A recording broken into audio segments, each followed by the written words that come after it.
For most of modern history, politics was fought across land, no longer governed only across the surface.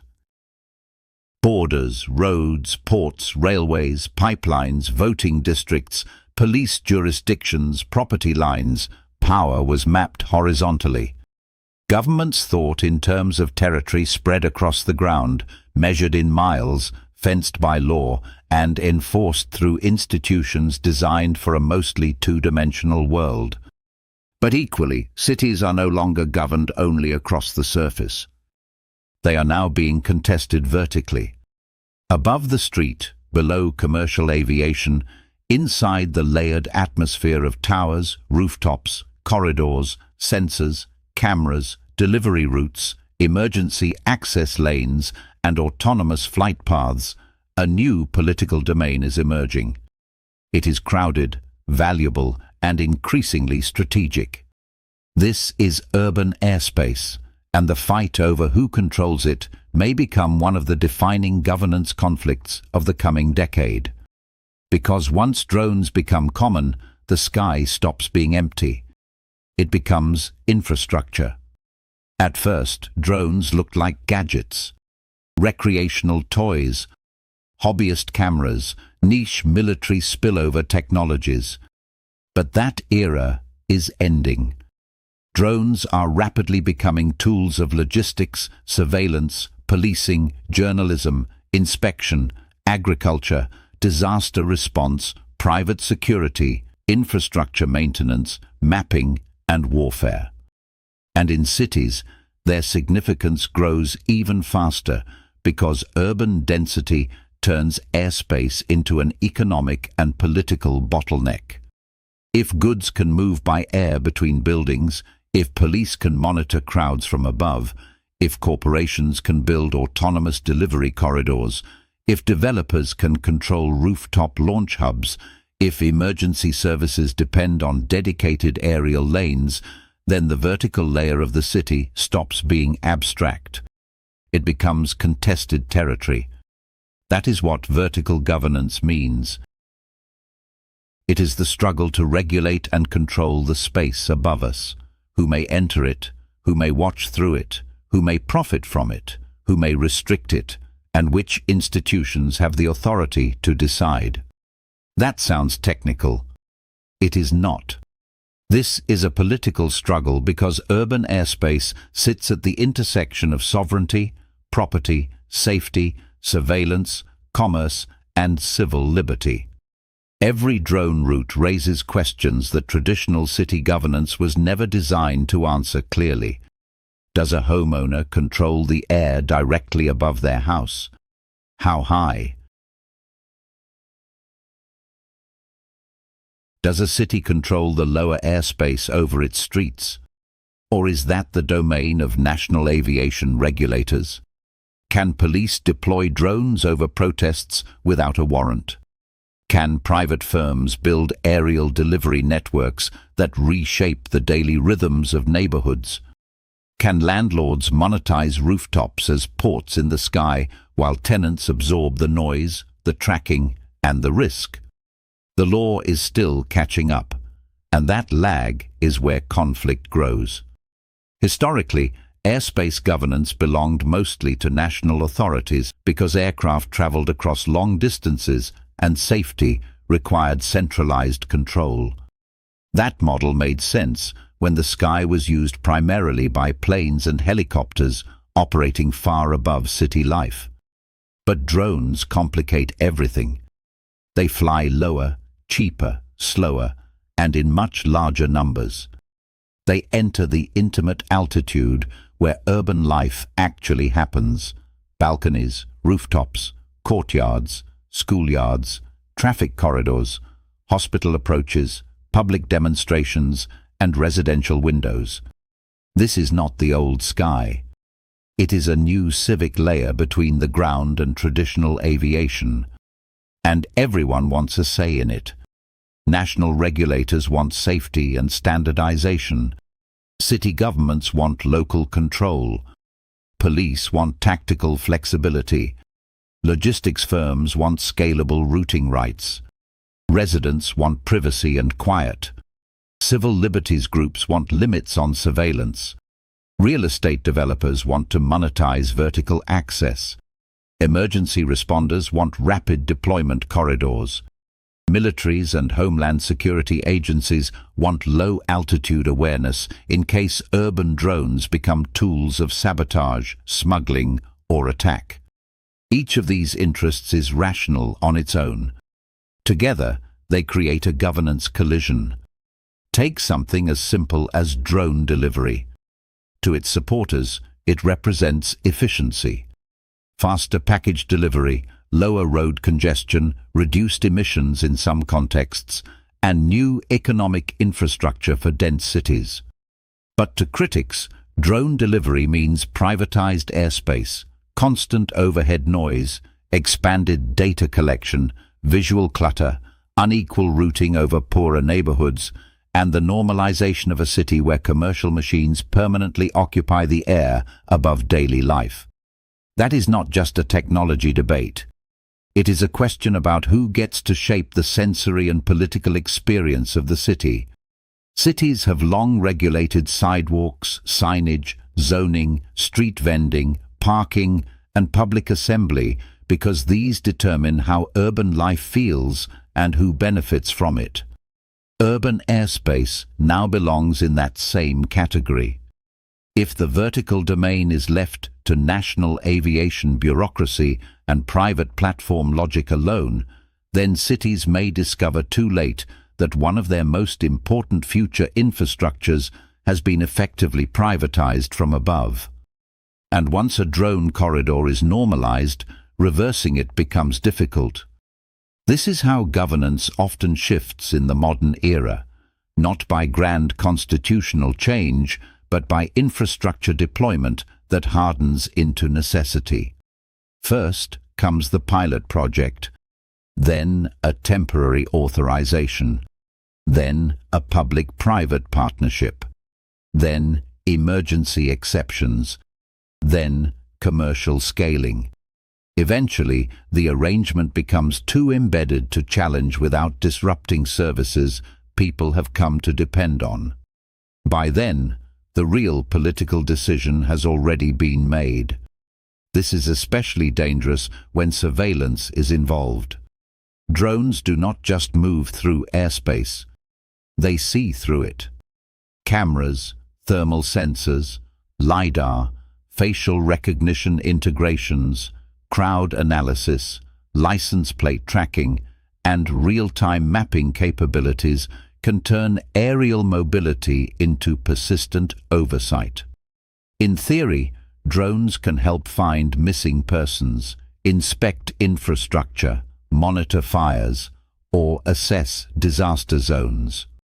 In practice, the same systems can be used to track protests, monitor neighborhoods, identify individuals in public space, and build detailed movement patterns without meaningful democratic consent.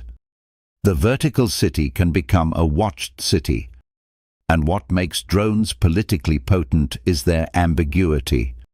They are less visible and less psychologically dramatic than helicopters, yet often more persistent and scalable.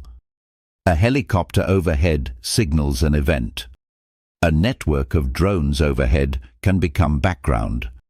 Once that happens, extraordinary monitoring becomes ordinary architecture. This is where vertical governance becomes inseparable from democracy. Who authorizes aerial surveillance? What oversight exists? What data can be retained? Who gets access to that data? Can private drone footage be shared with police? Can police contract drone services to avoid procurement scrutiny? Can autonomous systems flag suspicious behavior from above? And what legal standard applies when observation is continuous, automated, and city-wide rather than episodic? These questions matter because rights are often weakened not by direct repeal, but by changes in the environment that make old protections feel obsolete.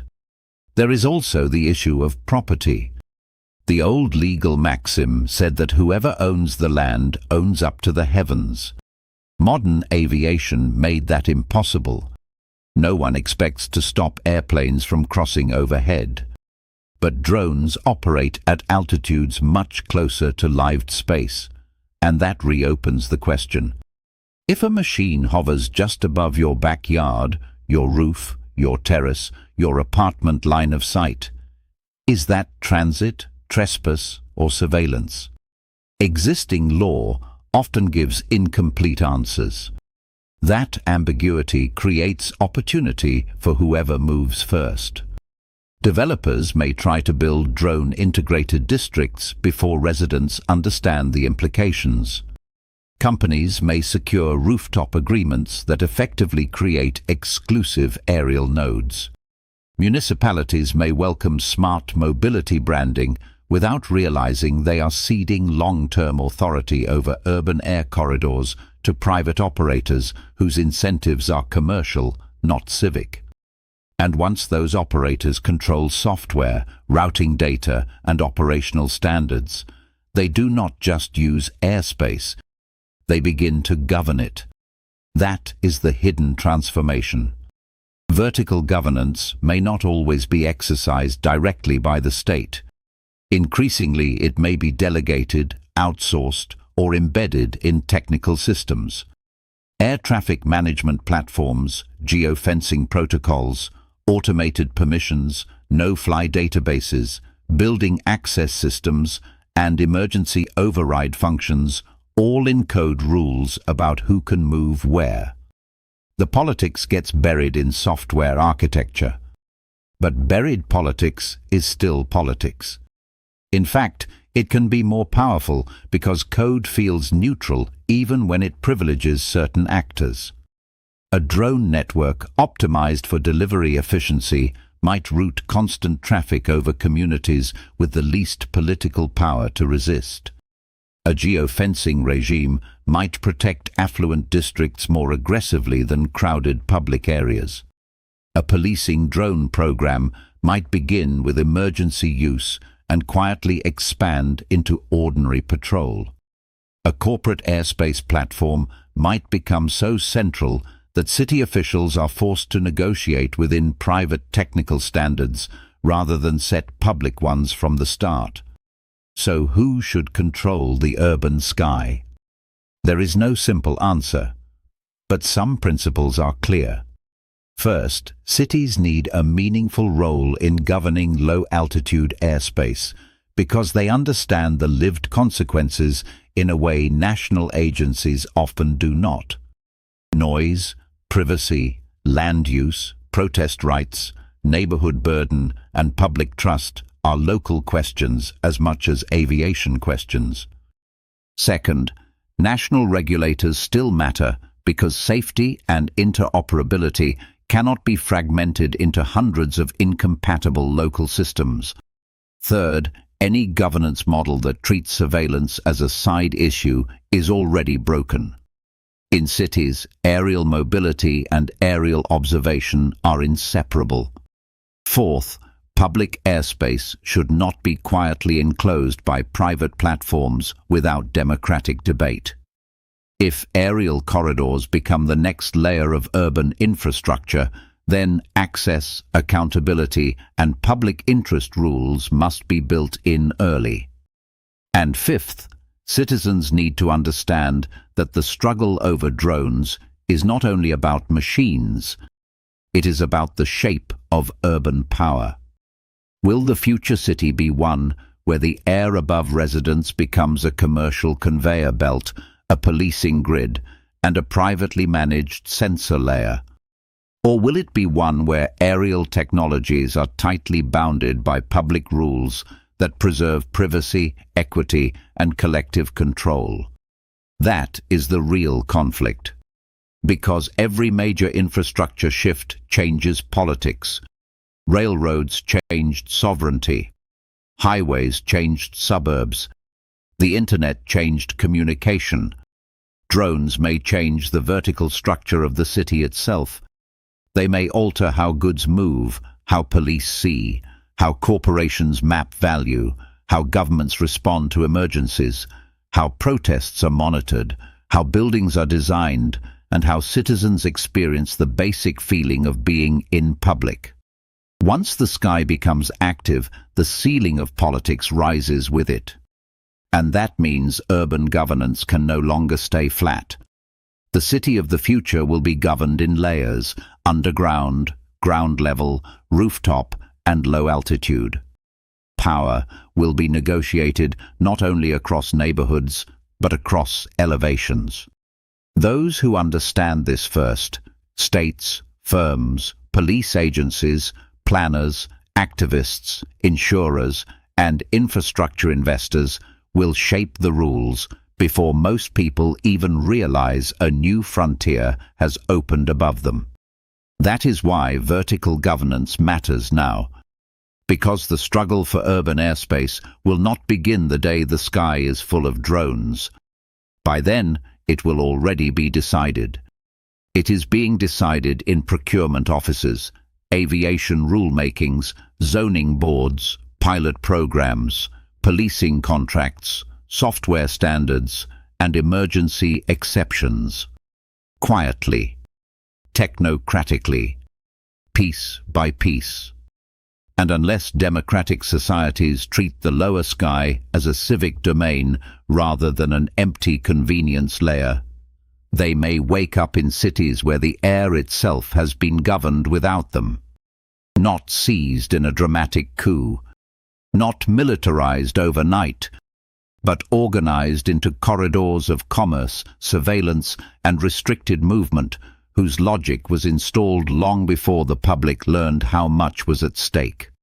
The next political map of the city may not be drawn only on the ground. It may be drawn above our heads.